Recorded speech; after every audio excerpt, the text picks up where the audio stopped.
Gara-gara wabah virus corona, belakangan ini saya berpikir keras. Gila, jumlahnya semakin banyak. Semula saya berpikir pulang sajalah ke kampung halaman karena di sana jauh lebih aman.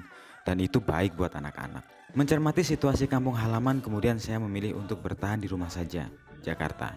Kampung halaman saya Trenggalek. Ngomong-ngomong, kalian tahu Trenggalek itu mana? Tahu Tulungagung? Tahu Ponorogo? Nah, Trenggalek ada tuh di tengah-tengahnya. Patut diapresiasi memang, Pemkab Trenggalek di bawah kepemimpinan Bupati muda yang energik sudah mengambil banyak langkah. Gerakan sosial berjalan bagus menghalau Covid. Unsur pemerintah dari level kabupaten hingga pemerintah desa gotong royong melakukan upaya pencegahan. Meskipun menurut saya pelaksanaannya masih ada yang kontraproduktif. Tapi ya sudahlah, saya tidak akan bahas itu. Ogah dikira nyinyir. Belakangan ini saya dan beberapa kawan sekampung yang tinggal di Jakarta berpikir keras apa yang bisa kita lakukan untuk membantu pemerintah sesuai kemampuan kami. Kenapa kok malah mikir Trenggalek? Tidak mikir Jakarta saja, secara kami tinggal di Jakarta semua. Ya jelas lah wong kita ini orang Trenggalek. Meski kita tinggal di luar Trenggalek, tapi orang-orang yang kita cintai kan ada semuanya di Trenggalek. Ibu, Pak Le, Bule, ponakan, Pak De, Bude, Mbah Kakung, Mbah Putri, mertua, semua ada di Trenggalek, lengkap satu grup. Kalau tidak salah mengingat, mungkin sudah 3 kali pemerintah Trenggalek merilis data jumlah ODP harian. Jumlahnya naik terus. Warga sempat panik melihat data itu, meskipun katanya nggak boleh panik. Alah, nggak perlu panik, itu cuma ODP. Gundolmu. Orang-orang ini nggak paham ya, ODP itu berpotensi membawa virus loh. Bahkan tanpa disadari dirinya sendiri. Awalnya sehat, tanpa ada gejala. Saat di rumah seminggu, tiba-tiba brek, positif,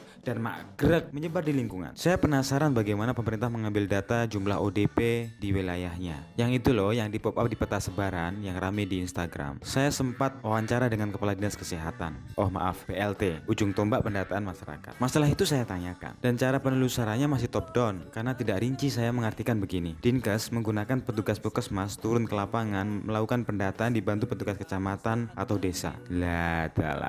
Teman-teman bisa membayangkan berapa jumlah petugas kita yang turun ke lapangan? Bagaimana karakter daerah kita? Kita ini 14 kecamatan loh. Bagian besarnya dataran tinggi. Seberapa mampu teman-teman dinas kesehatan ini menyuguhkan data dengan cepat? Ya jelaslah menurut saya kerja top down ini tidak efektif. Corona ini berhitung dengan waktu. Pendataan semakin lama, kita nggak sadar tuh lama-lama ternyata ODP-nya jauh lebih banyak. Kalau begini nih ceritanya, bisa jadi yang dilaporkan di masyarakat faktanya jauh lebih banyak. Mungkin 4 kali lipat bedanya. Masa sebanyak itu? Bisa jadi kan? Oke, begini. Sudah jadi sifat dasar manusia jika mereka tidak mau berdiam di tempat bahaya. Red zone COVID salah satunya. Rumah di desa tempat yang paling aman. Pulanglah mereka ke kampung halaman. Apalagi pemerintah belum menutup akses masuk dan keluar daerah. Lancar sudah perjalanan mudik ke Trenggalek.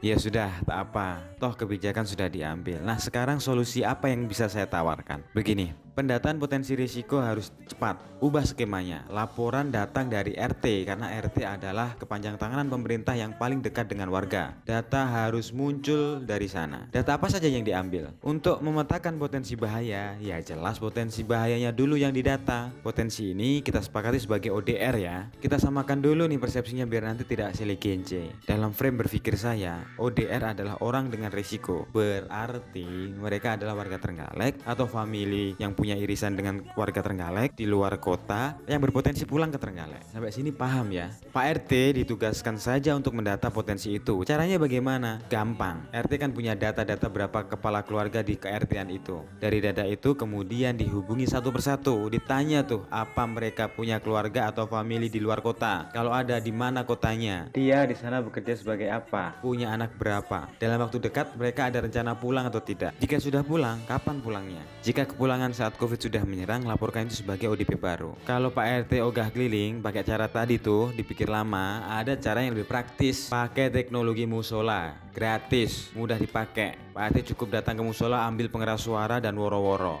Minta seluruh warganya melaporkan keluarga yang datang dari luar kota. Yang sudah datang wajib lapor.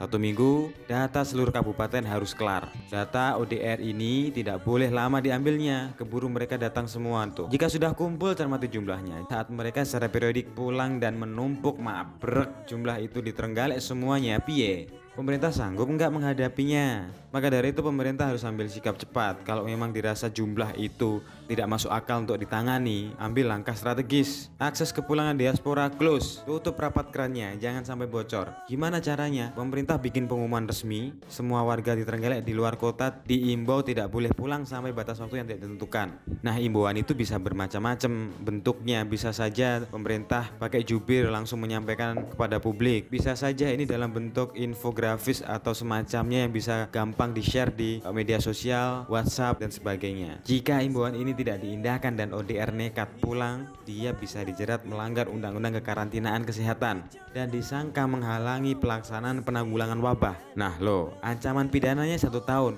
atau dan denda 100 juta. Ya memang harus tegas, ya harus tega. Keputusan ini mungkin menyakitkan, ya tidak apa-apa demi menjamin hidup masyarakat yang lebih banyak lagi yang ada di Trenggalek saat ini. Iya, ini yang dibilang orang Jawa, teko lorone rateko patine. Pembatasan ini memberikan kesempatan pada petugas medis menyiapkan segala sesuatunya saat kondisi buruk nanti benar-benar terjadi dan memberi waktu pengawasan dan health treatment bagi ODP yang sudah ada di Trenggalek.